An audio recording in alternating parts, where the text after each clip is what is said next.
दोस्तों नमस्कार। राहुल गांधी आज झारखंड में थे। दो रैलियों में राहुल गांधी ने आज जमकर नरेंद्र मोदी पर प्रहार किया और दोनों ही ऐतिहासिक जगह थी।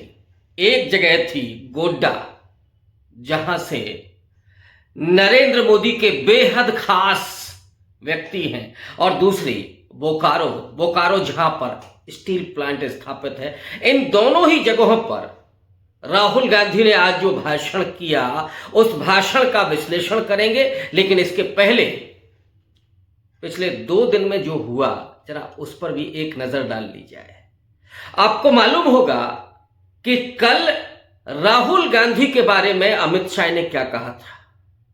सोनिया गांधी का नाम लेकर के अमित शाह ने कहा था कि 20 बार राहुल गांधी का प्लेन लैंड कराने की कोशिश की गई, लेकिन वो फेल हुआ। 21वीं बार भी राहुल गांधी का प्लेन क्रैश होगा। और उसके बाद आज जो हुआ झारखंड में, राहुल गांधी के हेलीकॉप्टर को 1 घंटे से ज्यादा तक अनुमति नहीं मिली उड़ने की, और इसको लेकर के पूरे देश में चर्चा हुई। कांग्रेस पार्टी ने हमला किया और कहा कि राहुल गांधी के हेलीकॉप्टर को अनुमति इसलिए नहीं मिली क्योंकि प्रधानमंत्री की तरफ से रोका गया था। यानी सीधे तौर पर मुकाबला नरेंद्र मोदी बनाम राहुल गांधी, और झारखंड का चुनाव, महाराष्ट्र का चुनाव एक तरह से दोनों ही गठबंधनों के लिए, यानी इंडिया अलायंस एक तरफ और दूसरी तरफ एनडीए, दोनों ही बड़े नेताओं के बीच में एक बड़े हुज्जत का मुकाबला बन गया है, एक बड़े सम्मान का प्रतीक बन गया है। और इसमें राहुल गांधी जिस तरह से नरेंद्र मोदी की आलोचना कर रहे हैं, नरेंद्र मोदी को एक्सपोज कर रहे हैं, नरेंद्र मोदी के धागे खोल रहे हैं, वो देखने लायक है। आज इन दोनों ही जगहों पर राहुल गांधी ने एक बार फिर से संविधान की बात की, उस संविधान की जिस संविधान पर नरेंद्र मोदी कभी खुलकर बात नहीं कर सकते। नरेंद्र मोदी ने 2024 के लोकसभा चुनाव को गंवाने के बाद भले ही सरकार बन गई हो, लेकिन 2-2 बैसाखियों पर खड़े हुए नरेंद्र मोदी को संविधान के सामने नाक रगड़ने के लिए मजबूर कर दिया गया। राहुल गांधी के द्वारा ही नहीं, बल्कि इस देश के करोड़ों दलितों, पिछड़ों, आदिवासियों के द्वारा, महिलाओं के द्वारा, जिन लोगों को संविधान ने संरक्षण दिया, जिन दलितों को सम्मान दिया, जिन आदिवासियों के लिए मुख्यधारा में लाने का रास्ता दिया, जिन अल्पसंख्यकों को विशेष अधिकार दिए, चाहे वो मुसलमान हो, ईसाई हो, बुद्धिस्ट हो, जैनी हो, उन सबको जो भारत के संविधान ने संरक्षण दिया, उस संविधान की ताकत ने जो उनके हाथ मजबूत किए, उसी ताकत से नरेंद्र मोदी को कटघरे में खड़ा किया लोकसभा चुनाव में। और अब फिर से नरेंद्र मोदी राहुल गांधी पर हमला करते करते भारत के संविधान पर हमला करने लगे।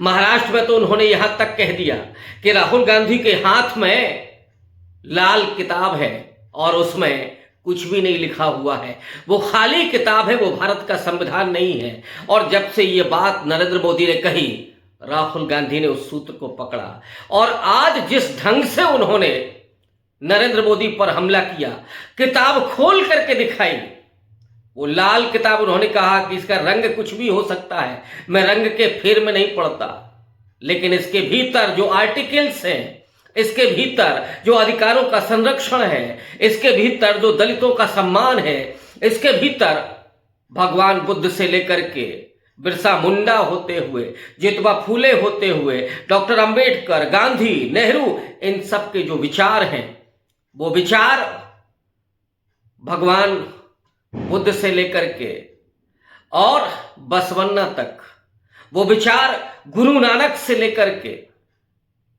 वो कबीर तक, आज गुरु नानक को भी याद करने का दिन है। इन सबके विचार भारत के संविधान में शामिल है, और उस संविधान पर नरेंद्र मोदी लगातार अटैक कर रहे हैं। उन्होंने कहा कि वो कहते हैं कि इस संविधान में कुछ भी नहीं है, ये खाली किताब है, ये केवल लाल किताब है। राहुल गांधी ने खोल करके दिखाया और चुनौती दी कि अगर नरेंद्र मोदी की हिम्मत है, नरेंद्र मोदी वो है जो इस संविधान को खत्म करना चाहते हैं। लड़ाई वैचारिक है आज की राजनीति की। एक तरफ तो संविधान को बदलने वाले लोग हैं और दूसरी तरफ संविधान को बचाने वाले लोग हैं। इंडिया अलायंस संविधान को बचाने के लिए खड़ा हुआ है और संविधान को बचाने का मतलब है दलितों, पिछड़ों, आदिवासियों, अल्पसंख्यकों, महिलाओं के अधिकारों का संरक्षण करना, बाबा साहब डॉक्टर अंबेडकर के संविधान की रक्षा करना, उनके सम्मान की रक्षा करना है और भगवान बुद्ध तक के विचारों का सम्मान है, उनकी रक्षा करना है ये। लेकिन ये लोग जो आज सत्ता में हैं, जो हिंदुत्व की राजनीति करते हैं, उन्होंने कभी भी भारत के संविधान का सम्मान नहीं किया। आरएसएस के बारे में तो बहुत स्पष्ट हो जाना चाहिए। 26 नवंबर 1949 को संविधान पारित होता है, उसके 3 दिन के बाद आरएसएस ने भारत के संविधान को अभारतीय बताया था, गैर भारतीय बताया था, विदेशी छाप उस पर बताई थी और यह कहा था कि उसमें चूंकि मनुस्मृति के संविधान नहीं है, मनुस्मृति का विधान नहीं है, संहिताएं नहीं है, इसलिए उसमें कुछ भी भारतीय नहीं है, उन्हें वो संविधान नहीं चाहिए था और इसलिए उन्होंने कभी भी उस संविधान का सम्मान नहीं किया। राहुल गांधी ने कहा कि अगर हिम्मत है संविधान को खत्म करने की, संविधान को बदलने की, तो नरेंद्र मोदी जी आप खुल करके बोलिए और फिर देखिए कि इस देश के लोग आपके साथ क्या करते हैं। राहुल गांधी ने यह भी कहा कि दुनिया की कोई भी ताकत आ जाए, भारत के संविधान को हाथ नहीं लगा सकती और उसकी रक्षा करने के लिए हम सब खड़े हुए हैं। ये जो चुनौती है आज की राहुल गांधी की, वो इन दोनों राज्यों में एक बड़े नैरेटिव को खड़ा करते हुए दिख रही है। लोकसभा चुनाव के बाद ये लग रहा था कि संविधान अब चुनावी मुद्दा नहीं होगा, लेकिन बीजेपी ने यह गलती कर दी एक बार फिर से। जैसे उसने ब्लंडर किया था लोकसभा चुनाव के पहले, वैसे ही एक बड़ी गलती फिर से खुद नरेंद्र मोदी के द्वारा होती है और नरेंद्र मोदी संविधान को लाल किताब कह करके डॉक्टर अंबेडकर का अपमान कहीं ना कहीं कर रहे हैं और उससे राहुल गांधी ने अपनी बात को जोड़ा। वहीं से उन्होंने कहा कि इसमें मजदूरों के अधिकार भी हैं, किसानों के अधिकार हैं। इस देश की जनता, करोड़ों जनता अपने संविधान से प्रेम करती है और जो भी इस संविधान को हाथ लगाने की कोशिश करेगा उसे इस देश की जनता बख्शने वाली नहीं है। बोकारो में उन्होंने मजदूरों का सवाल उठाया, आदिवासियों का सवाल उठाया और यह कहा कि नरेंद्र मोदी तो अरबपतियों की कठपुतली बन गए हैं। अंबानी हो या अडानी या और उसी तरह के तमाम गुजराती अरबपति जो कुछ तो फरार हो गए, इस देश को छोड़ करके भाग गए। राहुल गांधी ने इस बात को कहा कि नरेंद्र मोदी केवल और केवल उद्योगपतियों के लिए, पूंजीपतियों के लिए काम करते हैं, उनके लिए ही सारी योजनाएं बनाते हैं, उन्हें इस देश की सारी संसाधन, सारी संपत्ति देना चाहते हैं। आदिवासियों के जमीनों को हड़प करके अडानी के हाथ में देना चाहते हैं, जंगल को, वहां के जल के अधिकार को अडानी के हाथों में सौंप देना चाहते हैं। राहुल गांधी ने यह भी कहा कि नरेंद्र मोदी ने 16 लाख करोड़ रुपया अरबपतियों का माफ कर दिया, लेकिन अगर हम किसानों के कर्जा माफ करने की बात करते हैं, हम इतना ही, राहुल गांधी ने यह वादा किया, हम इतना ही पैसा इस देश की महिलाओं के लिए, हाँ इस देश के किसानों के, गरीबों के लिए उनके अकाउंट में भेजना चाहते हैं। और जब हम ऐसा वादा करते हैं तो राहुल गांधी ने कहा कि नरेंद्र मोदी कहते हैं, और नरेंद्र मोदी ही नहीं, उनका जो गोदी मीडिया है वो भी कहता है कि राहुल गांधी तो इन लोगों की आदत खराब कर रहे हैं।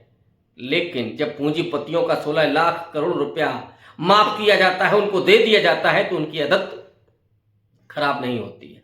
राहुल गांधी जो ये बात कह रहे हैं उस बात में कितनी गहराई है, कितना दम है, ये तो आने वाले वक्त में इस चुनाव के नतीजों से पता चलेगा। लेकिन इसमें कोई दो राय नहीं है कि जब से और जितना राहुल गांधी हमला कर रहे हैं संविधान को लेकर के, नरेंद्र मोदी खामोश हैं और शायद इसीलिए राहुल गांधी को डराने की भी साजिश हो रही है। लेकिन वो राहुल गांधी जिन्होंने खुद डरो मत का नारा दिया भारत जोड़ो यात्रा में, वो राहुल गांधी जिन्होंने घृणा की राजनीति को एक्सपोज किया, जब राहुल गांधी ये कहते हैं कि ये संविधान विरोधी लोग हैं, क्योंकि भारत का संविधान कहीं भी घृणा, नफरत, हिंसा की बात नहीं करता, विभाजन की बात नहीं करता। भारत का संविधान तो सबको जोड़ करके चलने की बात करता है, गरीबों, वंचितों को, आदिवासियों को उठाने की बात करता है, उनको सशक्त बनाने की बात करता है, उनके बच्चों के शिक्षण संस्थानों में पढ़ाई लिखाई, दवाई, सबकी बात करता है। लेकिन नरेंद्र मोदी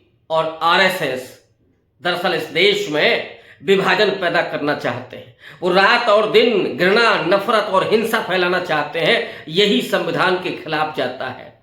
ये संविधान को सीधे बदलने के बजाय अब उसकी आत्मा को मारना चाहते हैं।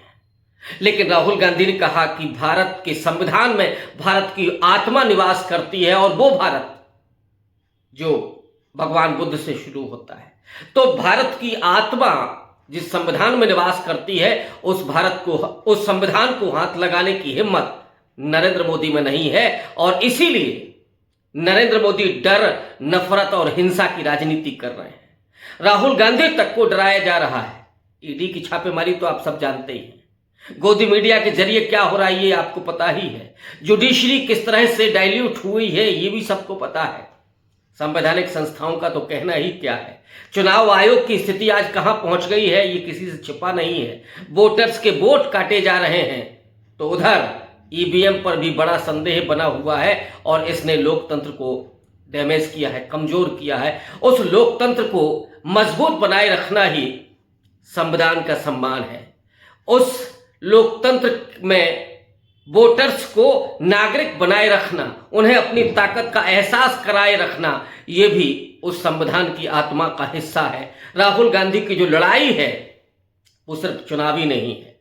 हम सब जानते हैं कि लोकसभा चुनाव में भी राहुल गांधी ने जिस तरह से मेहनत की, जिस तरह से लगातार उन्होंने संविधान को हाथ में लेकर के कैंपेन की और अपनी जान को भी जोखिम में डाला। एक तरफ जहां लोग राहुल गांधी के खिलाफ नफरत बो रहे हैं, जहां आजकल लॉरेंस बिश्नोई के जरिए भी राहुल गांधी को डराने की कोशिश हो रही है, वो राहुल गांधी खुल करके भीड़ में भी चलते हैं, लोगों से मिलते हैं, और यही वजह है कि लगातार राहुल गांधी की लोकप्रियता बढ़ती जा रही है। राहुल गांधी आज देश के करोड़ों वंचितों के लिए उम्मीद का केंद्र बन गए, और खास करके चाहे वो आदिवासियों, झारखंड में क्योंकि आदिवासियों की संख्या ज्यादा है, और आदिवासियों में नरेंद्र मोदी प्रचार करते हैं कि उन्होंने एक आदिवासी महिला को, द्रौपदी मुर्मू जी को राष्ट्रपति बनाया।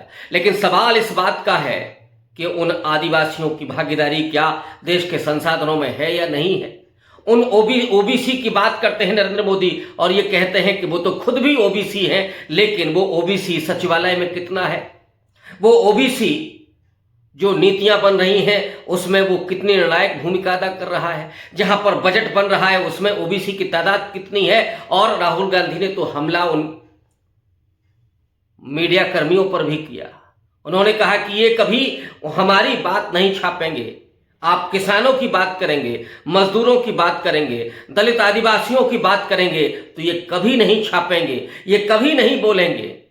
ये नरेंद्र मोदी की बात करते हैं, ये अडानी के लोग हैं, और इसीलिए ये हमारी बात को, क्योंकि हम किसानों, आदिवासियों, दलितों, मजदूरों की बात कर रहे हैं, इसलिए उस बात को ये तवज्जो नहीं देंगे। लेकिन आने वाले वक्त में जो इस देश की राजनीति बदलने वाली है, उस बदलाव की राजनीति के सबसे बड़े सूत्रधार राहुल गांधी होने जा रहे हैं। राहुल गांधी ने जिस तरह से आदिवासियों के मुद्दे को उठाया, और लोकसभा चुनाव में ही उन्होंने, चाहे मध्य प्रदेश हो, छत्तीसगढ़ हो, उड़ीसा हो, कर्नाटक हो, इन तमाम राज्यों में जहां आदिवासी आबादी है, उन आदिवासी क्षेत्रों में उन्होंने आरएसएस को एक्सपोज किया। वो आरएसएस जहां आदिवासियों को राम कथा के जरिए वनवासी बनाकर के जंगलों के भीतर धकेलना चाहती है, उस आरएसएस को नंगा करते हुए राहुल गांधी ने कहा कि ये आदिवासी हैं और इस देश के पहले मालिक हैं।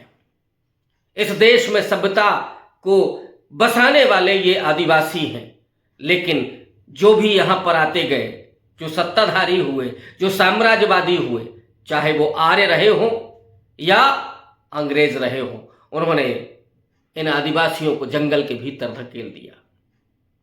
लेकिन आजाद भारत में इन आदिवासियों को भी नागरिकता प्रदान की, वोटर राइट दिया, और आज वो अपने अधिकारों के लिए, अपनी संस्कृति के लिए, अपनी अस्मिता के लिए लड़ाई लड़ रहे हैं। आज झारखंड में आदिवासी मुख्यमंत्री है, लेकिन भारतीय जनता पार्टी को आदिवासी मुख्यमंत्री तो छोड़ दीजिए, आदिवासी एक ऐसा विचारक भी उनको बर्दाश्त नहीं है जो अपने आरक्षण की बात करे। बिरसा मुंडा की वो मूर्ति लगा करके या किसी चौक का नाम रख करके पूछ तो सकते हैं, या राष्ट्रपति तो बना सकते हैं, लेकिन राष्ट्रपति महोदया को राम मंदिर में उद्घाटन करने का अधिकार नहीं मिलेगा। उन्हें नई पार्लियामेंट के उद्घाटन में भी नहीं बुलाया जाएगा। आदिवासी नाम का केवल इस्तेमाल करके वोट हासिल करना चाहते हैं नरेंद्र मोदी, और यही आरएसएस की स्ट्रेटजी है कि उन पर हिंदुत्व का अटैक करके, उनके भीतर हिंदू धर्म के उन तमाम कट्टरताओं को भर के उन्हें वनवासी बना दिया जाए, उन्हें हनुमान का वंशज बना दिया जाए, उन्हें शबरी का वंशज बना दिया जाए, और दास के रूप में जैसे हनुमान राम के सेवक हैं वैसे ही आदिवासियों को भी सेवक बना दिया जाए। इसी समाज की, इसी बनते हुए समाज की राजनीति आरएसएस कर रहा है, जिसे राहुल गांधी ने जिस ढंग से एक्सपोज किया है कि आज आदिवासी अपनी अस्मिता के लिए, अपने जल जंगल जमीन के लिए और अपने संस्कृति के लिए खड़ा हो गया है। इसके पीछे एक राजनीतिक प्रतिबद्धता, मैं ये कतई नहीं कह रहा हूं कि राहुल गांधी की वजह से ये आज बना है, नहीं, ये पहले से चल रहा था, लेकिन इस विमर्श को एक बड़ी ताकत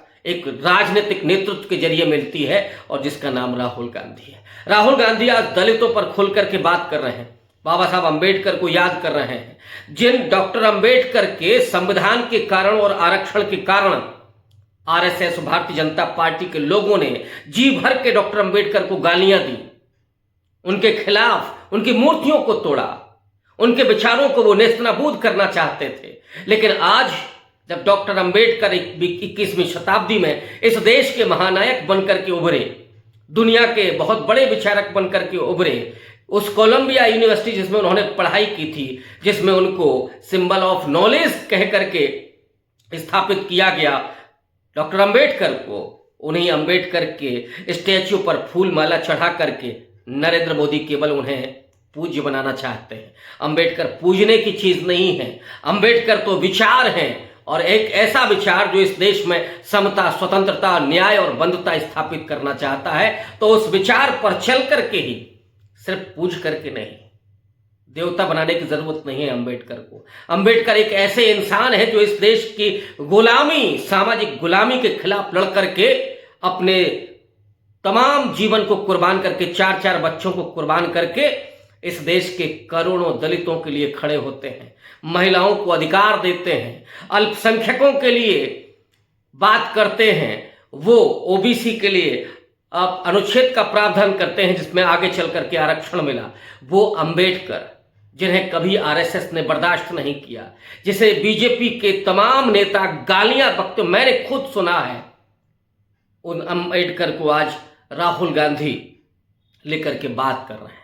ये असर्शन आज की उस राजनीति को दिखाता है कि राहुल गांधी की प्रतिबद्धता क्या है। जब वो ओबीसी की बात करते हैं तो उसकी भागीदारी की बात करते हैं, मुखौटों की बात नहीं करते। ये दिखाता है कि आने वाले वक्त में सोशल जस्टिस एक नई करवट ले रहा है। हो सकता है कि उस करवट के नायक के तौर पर, उसके सूत्रधार के तौर पर राहुल गांधी हों, लेकिन इस देश में समता, स्वतंत्रता और न्याय स्थापित करने में एक बड़ी भूमिका राजनीति की हो सकती है, जो आज झारखंड और छत्तीसगढ़, झारखंड और महाराष्ट्र में दिखाई पड़ रही है। आज के लिए बस इतना ही, मिलते हैं कल। शुक्रिया, धन्यवाद।